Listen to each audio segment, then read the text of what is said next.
let's talk about John Sterling. Brig, first off, my question for you is he too old for this stuff? I mean, he's getting there. He's Because not too old, but he's getting there. was it Saturday? It is high, it is far, it is gone, but caught. But caught. In left field. I think it was a Stanton fly out It was to left field. Stantonian. A Stantonian fly ball. I don't know. Somebody who's been doing it this long knows to look at the outfielder, not the ball, right? Yeah, but they comment all the time about how difficult it is to see from where they are. And I don't know if that's... I don't know. I'm not in the booth. Like, I have no idea. But they reference... Here's the thing, Brig. I've been in the booth. Right.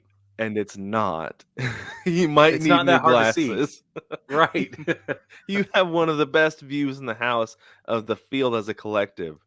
I'm trying to help him out, man. Would you just let me try? I think maybe he needs new glasses. I don't know. Here's my problem with see where the outfielder was on the warning track. Sorry, go ahead. I'm a Yankees fan, and I love radio baseball, and I'm on the road all the time, right? Like, I'm on the road right now. So I very rarely get to sit and watch a baseball game. I listen to a lot. So I listen to John Sterling and Susan Waldman all the time, like every day sometimes. And my problem with John Sterling is that he's too okay with the other team winning and the other team's success. Like, he's too even keel. He keeps it too much in the middle for me. I need a little more homerism out of my home team broadcasters.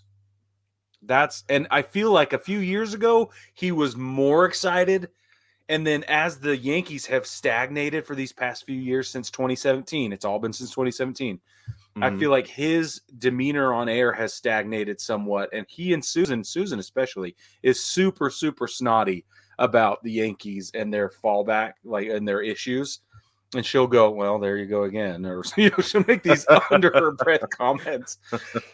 And it's absolutely fabulous. But as much derision as they're trying to hold back about the failed performance of the Yankees, I feel like they don't diminish the successes of the other team as much, which you can argue is professionalism, but I think it's stupid.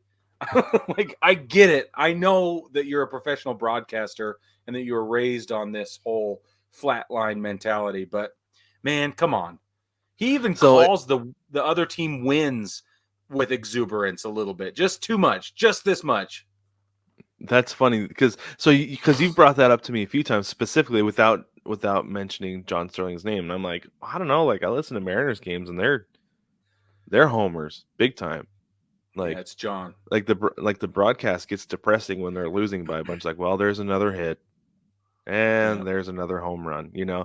And I know the White Sox broadcasters do a great job with those guys. Are so much fun. They're a blast. They're one of my favorite. They are so much fun to listen to. They're one of my favorite radio teams to listen to. I don't know. Do you think he's jaded?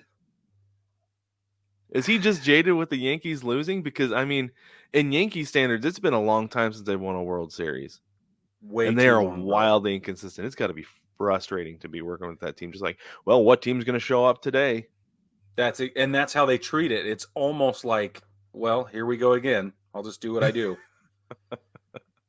And I'm not trying to take away anything from him and what he's done, because he's a terrific broadcaster. It's just, I don't know.